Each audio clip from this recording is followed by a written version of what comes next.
గ్రామ సమగ్ర అభివృద్ధి లక్ష్యంగా పనిచేసి నరసింహలగూడెం గ్రామ సిపిఎం సర్పంచ్ అభ్యర్థి కుంచం ఇందిరా నర్సయ్య ఉంగరం గుర్తుకు అత్యధికంగా ఓట్లు వేసి గెలిపించాలని సిపిఎం రాష్ట్ర కార్యదర్శి వర్గ సభ్యురాలు మల్లు లక్ష్మి పిలుపునిచ్చారు.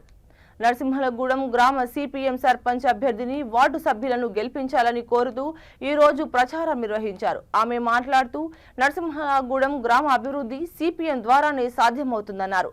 గ్రామంలో ప్రజలు ఎదుర్కొంటున్న సమస్యలపై అవగాహన కలిగి ప్రజలకు అవసరమైన సదుపాయాలను కల్పించడంలో సిపిఎం పార్టీ అగ్ర భాగంలో ఉందన్నారు. సిపిఎం సర్పంచ్గా గెలిపిస్తే అవినీతికి తావు లేకుండా స్వచ్ఛమైన పరిపాలన అందిస్తుందన్నారు.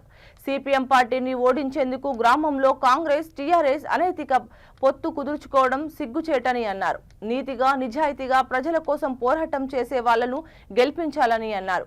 గ్రామంలో ప్రజల కోసం పోరాటాలు నిర్వహించి ప్రాణాలను తృణప్రాయంగా అర్పించిన చరిత్ర ఎర్ర జెండాకే ఉందన్నారు.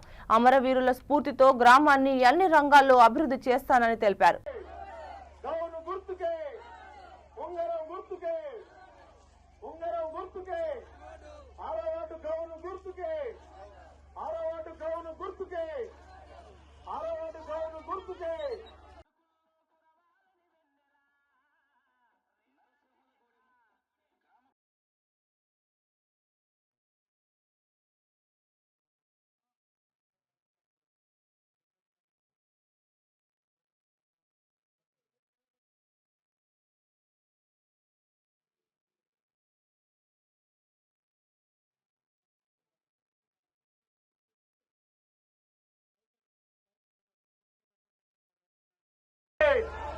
గుర్తుంచుకో